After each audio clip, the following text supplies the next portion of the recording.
Thank you for joining me on Carroll PMC's video interview series today.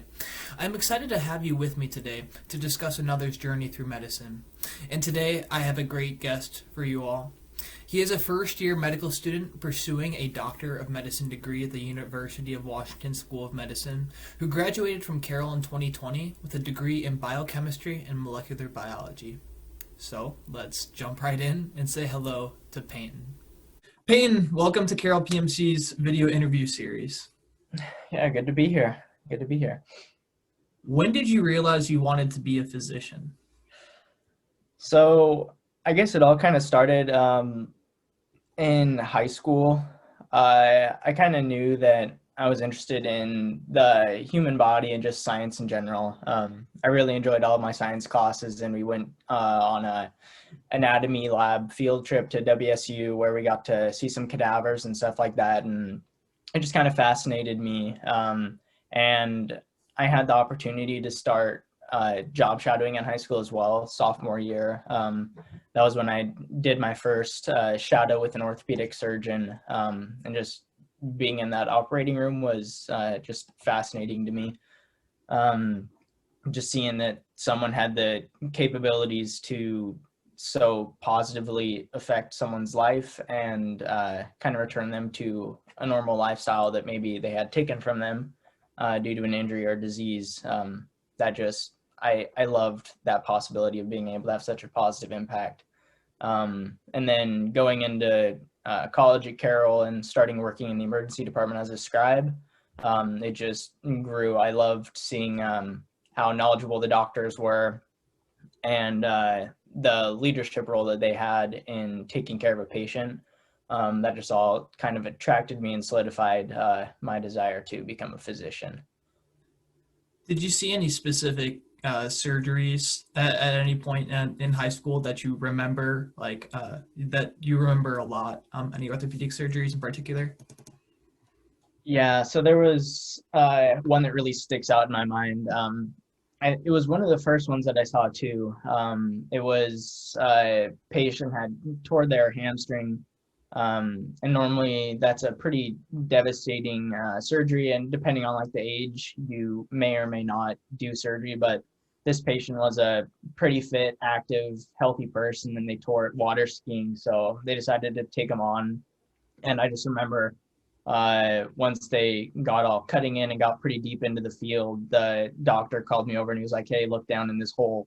So I came over to the table and looked down, and there's just this thick white like structure, and he was like, "That's the sciatic nerve. Never touch that." So that was just really cool, and that sticks out in my mind. But yeah. Oh my gosh, that's insane. It's crazy what orthopedic surgeons can do. They can take certain parts of the body, certain ligaments or certain muscles and tendons, and they can put them in different places, and it's insane what they can do. That is honestly, it to me doesn't even register that it's a possibility in a science currently. But what a great way to get introduced into medicine. Yeah, loved it. Yeah. So you get this experience in high school, and then you move on to Carroll, and you said you became a scribe too. What other experiences have you had at Carroll that helped you thrive in the medical field, and what skills did you acquire from your experiences at Carroll? I think a lot of it is study habits. I mean, moving on to med school, it's a completely different game. But I mean, sophomore year, I had OChem, genetics, and physics all at the same time, and those are pretty demanding educational experiences to all have it all at the same time. So learning how to study some of those more complicated topics efficiently has helped so far. And then just being at a small school like Carroll, you really get the opportunity, if you try, to kind of talk with your professors and advisors. So just getting to learn how to communicate with people who are in positions of power that can help you is really important and has definitely paid off. Moving into a new school, you just feel a lot more comfortable reaching out to people and talking. So yeah, and I mean, it definitely sets you apart in the classroom as well. especially being on, the whole Zoom classroom. A lot of people are hesitant to kind of be involved in class discussions and reaching out to professors. And I just feel like that's helped me out, kind of put me in a position for success. Was there a particular interaction with any faculty member at Carroll that truly stuck with you for a while? That's a tough one. Not really specifically, but I guess just kind of working towards getting all of your letters of rec. It's important to build those relationships. And I guess there is kind of one that sticks out to me. I was a business administration minor, and I added that on kind of late. I think it was my junior years when I really started the classes, because I came in with some from high school, and so interacting with the completely different faculty members that I was used to was interesting. And I remember that a lot of them were just really surprised when they learned that I was a biochem major. They're like, wow, like we couldn't tell, like a lot of people like normally struggle with this. So I actually had one of my business majors or business professors help write the letter of rec. And I've just like throughout the last 2 years at Carroll, I always reached out to them and talked with them and just discussed how the whole experience and path was going. So I guess that kind of sticks out pretty well. It's just the communication with the business professors, but all the professors in whole who are going to be writing letters of recs. Sure, yeah, that was you touched on about two things that really drew me to Carroll too, especially when I was considering what would help me as far as medicine goes. One is the small classrooms and the faculty to student ratio, because you can truly feel in smaller classroom settings, you are much more likely to feel more comfortable with interacting with the professor. Actually, you don't even really have a choice, because at some points you and a single digit number of people are in that classroom, and so you're going to get called on no matter what. And so in some way that sort of forces you to take initiative over your education. And secondly, that liberal arts education, having the ability to look into, understand theology or philosophy or even business and things like that, being able to pursue those things, I think that really helps stand out. And I think a lot of schools now, or a lot of at least pre-med guides online, as well as word from advisors, is to pursue a liberal arts education. In lieu of you graduating from one, do you think it helps to prepare you for some of the for the holistic aspect of medical education? I definitely think it does. I mean, it gives you a wider just base of knowledge that you can, I guess, like you can talk to patients about things outside of just science, and you're just more knowledgeable about a broader range of topics. I know here we go into a lot more of the social justice issues surrounding medicine. And I know my literature class, for example, was based on social justice issues. So that kind of gave me a nice basis to build off of and a little bit of an exposure. But yeah, I think it just makes you become a better, more well-rounded person. So it will set you up for some success, most definitely. So as much as we'd like to imagine that college experiences have absolutely no faults whatsoever, the entire Carroll community is heartwarming, there can be some doubters along the way. I've sure had my fair share, and I'm sure you have too. Were there any doubters or naysayers throughout your pre-med journey? So, I mean, I'm sure there's always people that are kind of hiding in the shadows that don't necessarily say it straight to your face that it's not going to happen or it's a difficult route. Not so much complete naysayers, but more that maybe first time around wasn't going to be the time to get in. It's definitely challenging, and you can understand why some people may not be super confident. But I mean, it's your life and it's your route, and if you've been doing everything that you should be doing and setting yourself up for success, don't listen to them. But I mean, it is a difficult process, and applications and admissions are pretty subjective.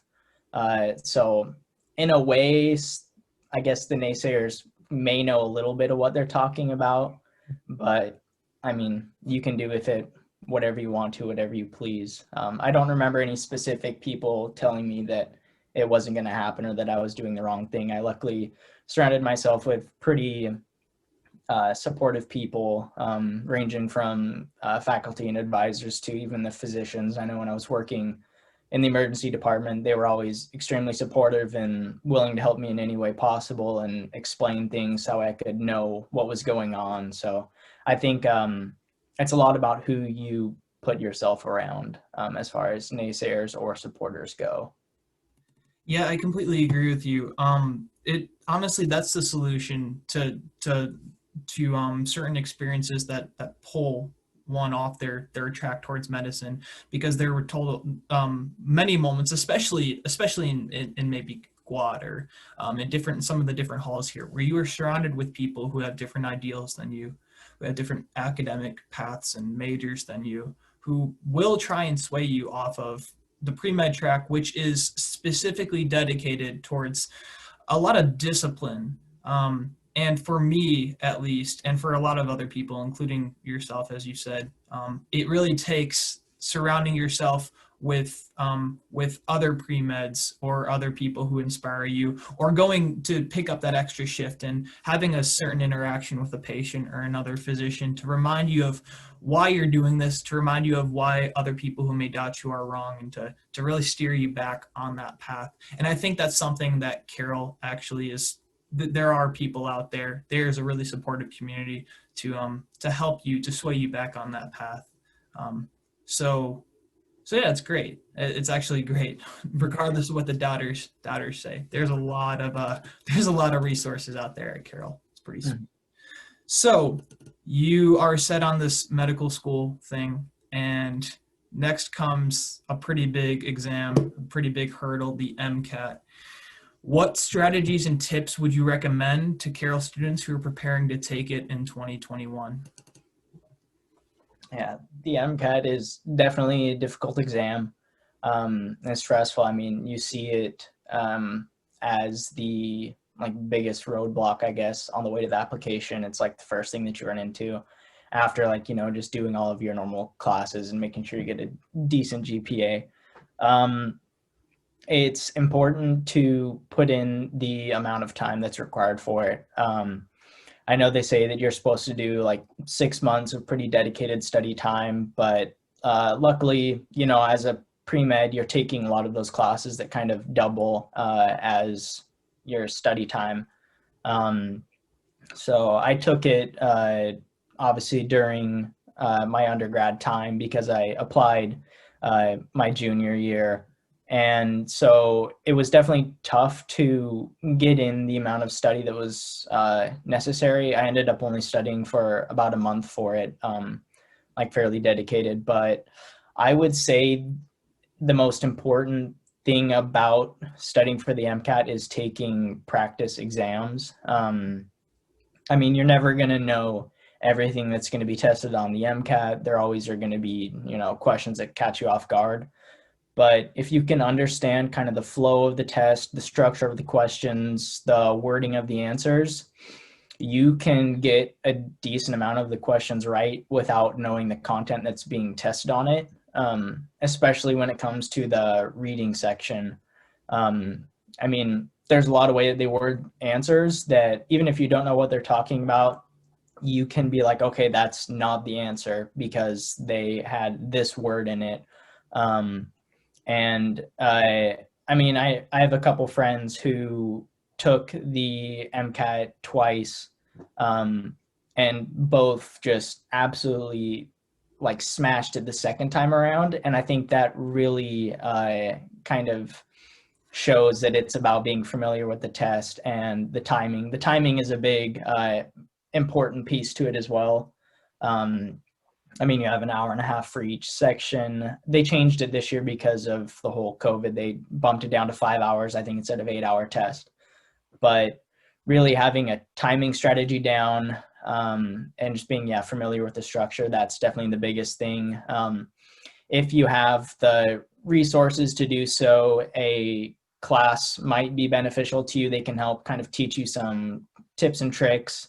But I had friends that did it without a class and they did fine with it. So, but definitely try to do as many realistic practice tests as you can. Just go and find a place that you can hunker down for a couple hours and just take it like you're taking the actual test.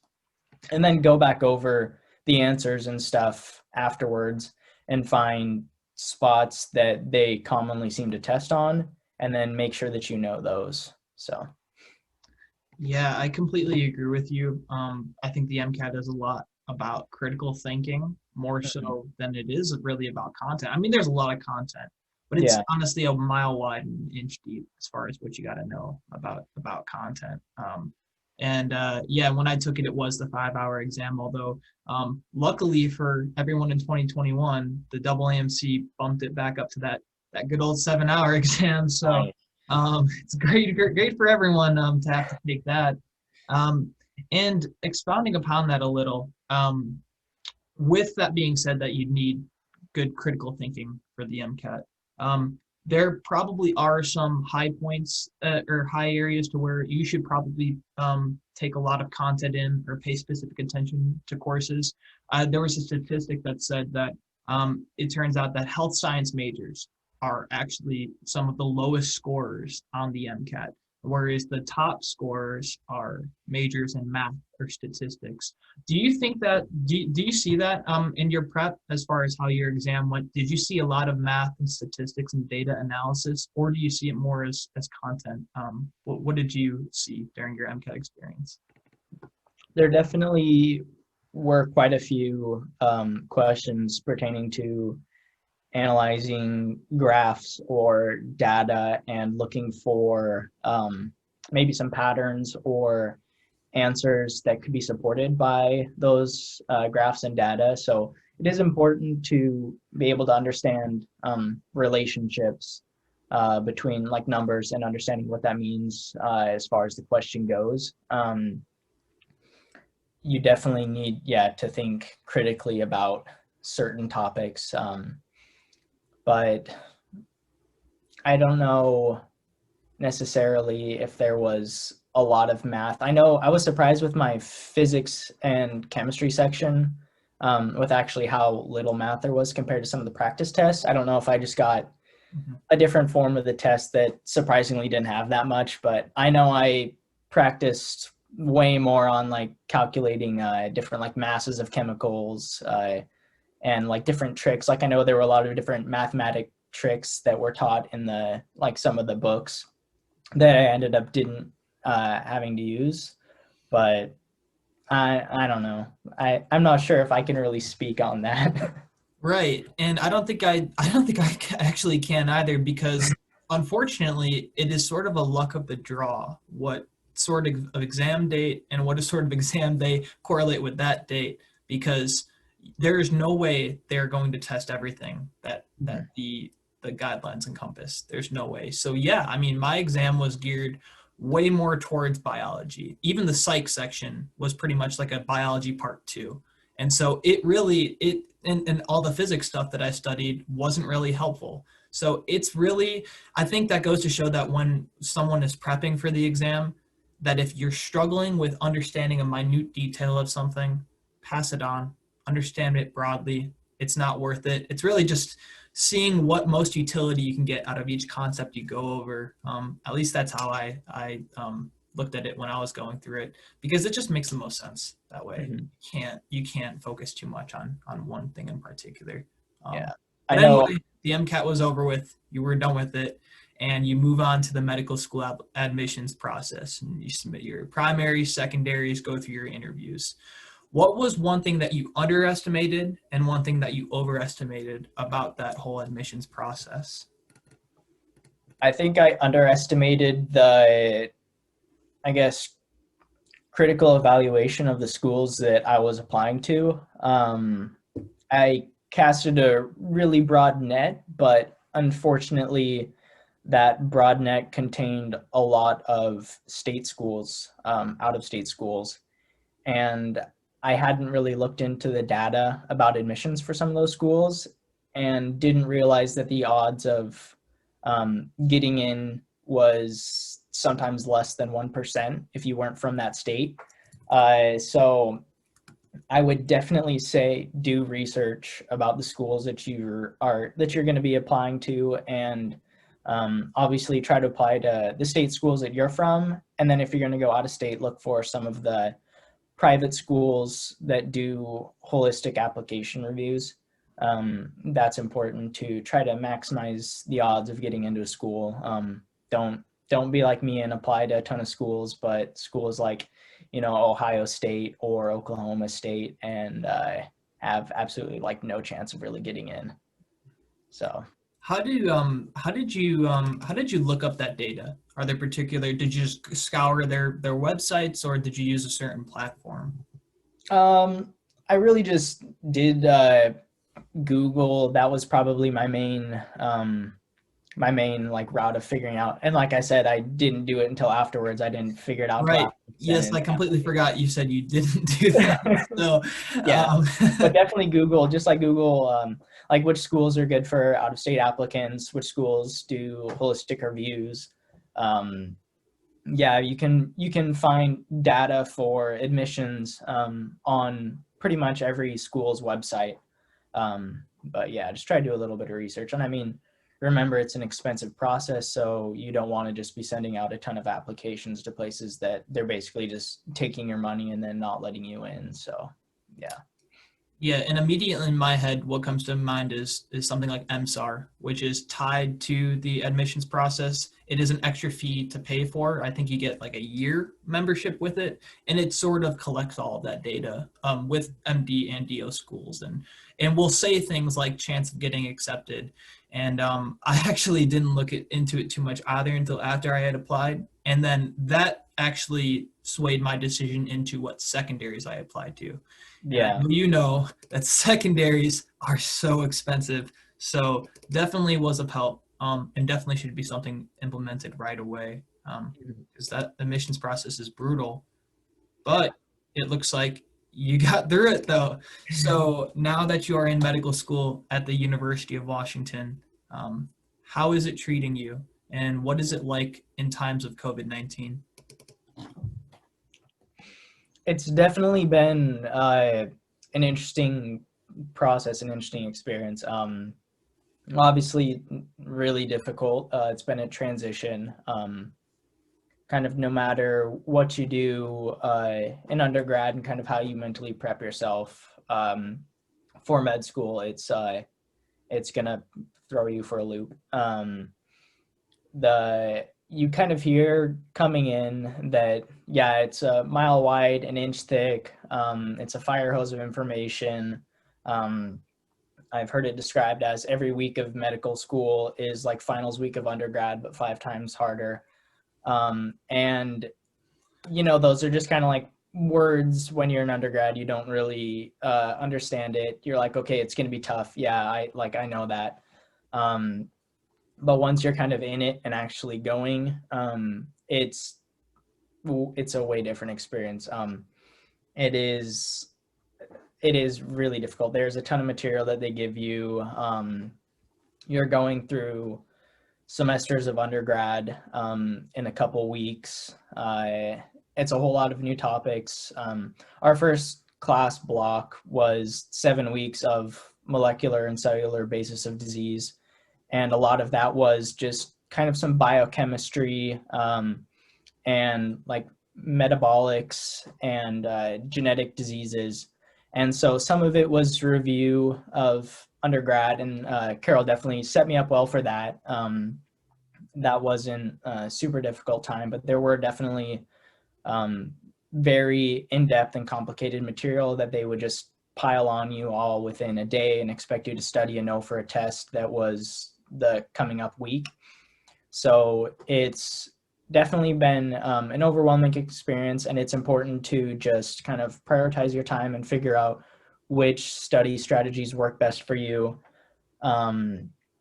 And I don't know, just trying to be excited about it and interested helps it so much better. And luckily, that's a good thing about med school. I mean, people, if you're going into med school, you're obviously interested in medicine and diseases and kind of like how it correlates with the human body. So it's all amazing stuff to learn. But like just example, I had a test yesterday that was over a little bit more than 50 different pathogens that were like fungi, parasites, tick-borne illnesses. And for each of those, we had to know the clinical manifestations, the epidemiology, treatment, diagnosis, and like different pathological signs. And then we had immunodeficiencies, anti-parasitic medications, antifungal medications, like just insane. And it's all over 1 week. So they really just pile it on you, and it's tough to stay afloat, but you can do it. Oh my gosh, that's so much worse than Gen Bio at Carroll. Those practicals, Yeah. memorizing all that fungi and stuff, that's so much worse. Yeah. Props to you for pulling through that. So, I mean, looking back, like, how do you prepare for that at Carroll, or can you even prepare for that overload of information that is part of the whole medical school process?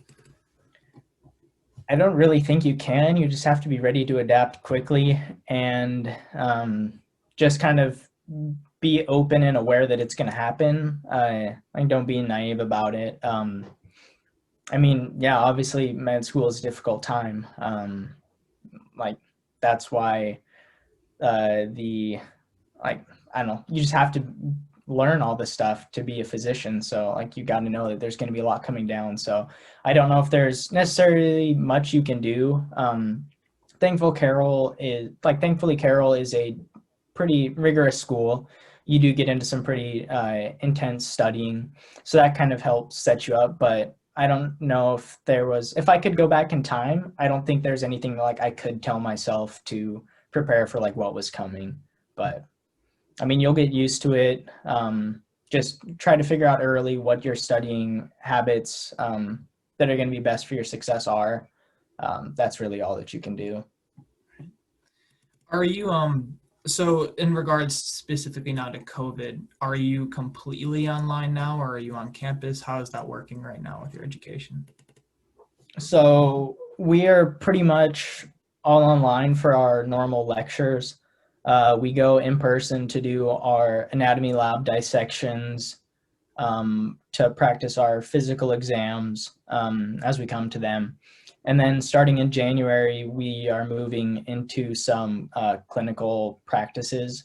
So we each get assigned to a primary care clinic, and we'll be going in every other week for half days to practice physical exams, practice patient interviews, just kind of get to see how the clinic works.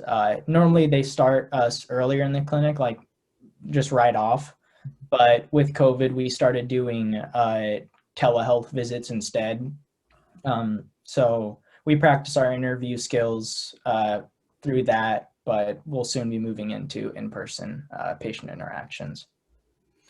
Yeah, because in person's one thing, especially, but I think if anything, what the COVID-19 pandemic really highlighted was just how much potential that telehealth and telemedicine has for impacting communities in general, not only just urban communities, but also rural communities too. I mean, thinking about the people that lack medical services in like rural Jefferson County who live up top of a mountain and don't really have the ability to come drive all the way to St. Peter's, or if they don't like St. Peter's, which wouldn't be that much of a surprise, go drive out to St. James or something like that.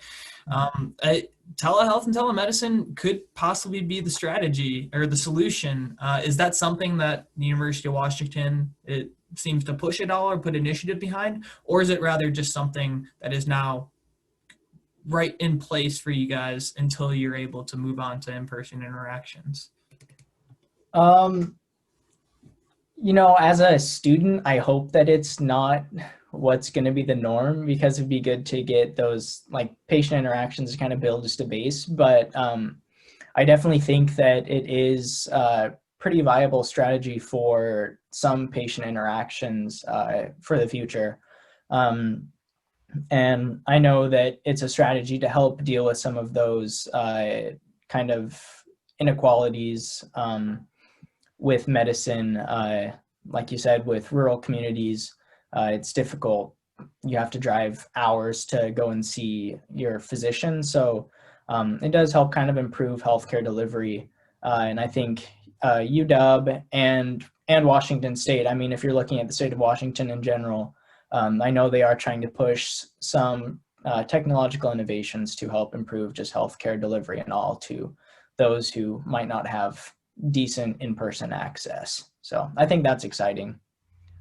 Speaking more to your journey in particular, and you're only an MS1, so you're still getting into it, but is there any specialties that you're looking into? Is there anything that interests you off the bat right now, knowing that it could possibly change in a matter of weeks or months or years? Yeah, I mean, that's kind of the exciting part of it all. Especially once you get to your third and fourth years, you get to start doing your clinical rotations and seeing a lot more medicine. Right now, I think just because of my previous exposures, I'm definitely interested in orthopedic surgery. That's kind of one of the things that pushed me towards UW in Seattle, especially. They have Harborview, and you have the opportunity to go in and kind of work with and shadow the orthopedic trauma residents, and you can help do a ton of things. Our first week we got matched up with like student mentors if we wanted to, who were upperclassmen, and my mentor that I got hooked up with, he is also interested in orthopedics, and he did the Harborview shadow call, and he got to help clean out a gunshot wound one of the days that he was there. So orthopedics is definitely my interest, and I'm hoping to explore that Harborview. But also, I think I'm kind of interested in thoracic surgery, especially like pertaining to oncology. We had a little bit of an introduction to cancer in our past class block, and I just find it extremely interesting. And obviously, if you compare it with surgery, I find it even better.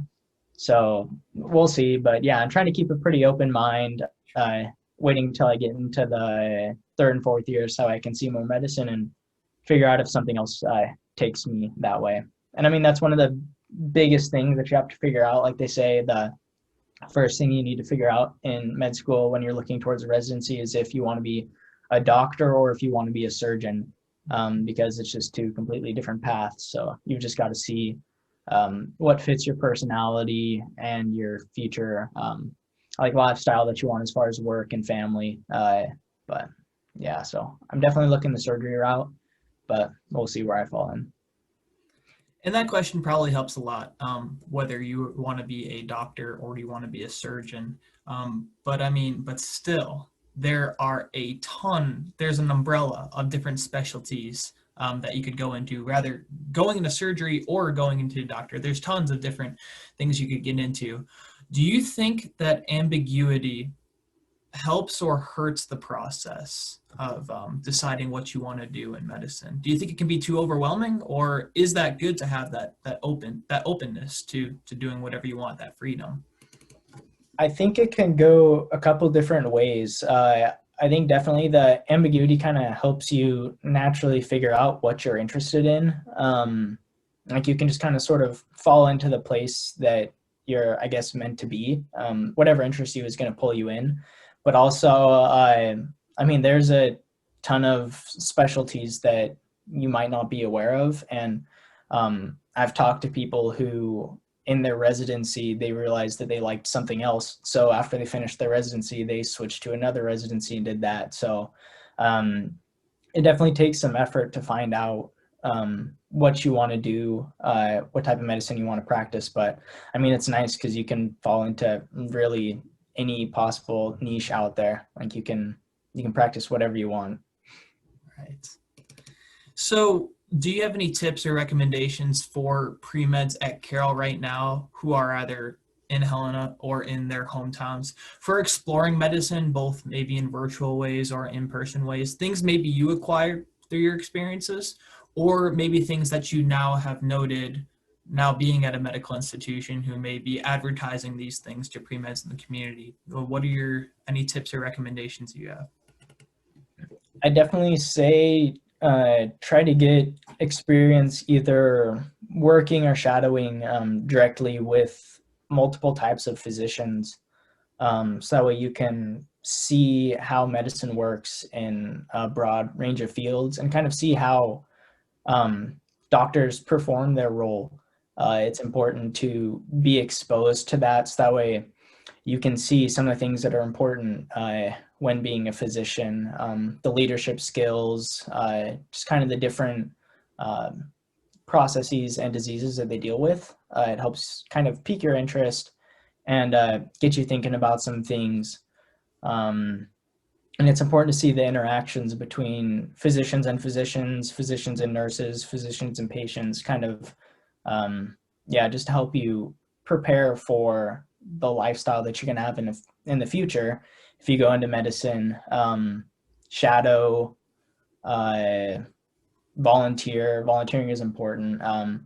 Working with people, it's important to have obviously people person skills if you're a doctor, because you're going to be interacting with a lot of patients and other healthcare providers. I can't really attest to virtual experiences. I haven't quite had to deal with that yet, but I know that's how a lot of it is moving towards. I know a lot of the shadowing opportunities, especially back here in Seattle, they're all moving virtual, and I'm curious to see how that works. I don't quite know what that means. I can't imagine, just from my in-person shadowing experiences, I can't imagine what a virtual shadowing experience would be like. But yeah, I just say try to do as much as you can to get involved with healthcare and to see the process, and maybe get some research opportunities if those arise and it's something that interests you, because going into medicine later, there will be opportunities and expectations for research, especially as you look towards building your residency application. So yeah. Yeah, the e-shadowing now is kind of like a YouTube video. It's not as active and involved as one would hope, or at least how shadowing usually is in person. I mean, there are always opportunities to speak with people over the phone too. Like, and I know a lot of hospice services who do a lot of at-home hospice will do phone calls, consults, just speaking to people who are getting their services, or also just being a grievance counselor over the phone to somebody else. I mean, if you can't be in person with them, at least having them hear your voice, or being able to just engage in some sort of a conversation with them. That's still some form of interaction. It's not face to face, but it's something. So that, I think, is at least what a really great opportunity for people to look into for virtual experience with patients, until we get more towards a sense of normalcy and are allowed to resume the in-person shadowing. Just piggybacking off of that before the last question, is there a specific order you'd recommend as far as experiences go in high school? Like freshman self, you were a scribe, so maybe begin with scribing and focus on shadowing first before moving on to other higher caliber positions or more direct patient contact. What would you recommend? Yeah, that's tough. I definitely say try to get broad experiences to figure out what you like. Luckily, scribing was the only medical job that I did, and I did it for quite a while. I did it for a couple of years. And so I don't think that they have a certain job in mind that they're looking for you to do. I think it's just more up to what fits you and what you feel like is giving you a beneficial idea of how medicine's going to be. Obviously, take advantage of shadowing opportunities, because that does help.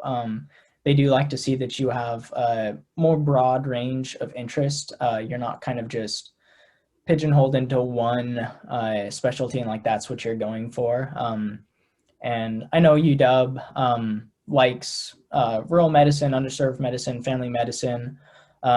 So I was sure to get some family medicine shadowing in, even though it wasn't necessarily something that I think I'm interested in, but it just helps give you a really broad idea of what some of healthcare is up against, as far as challenges and issues.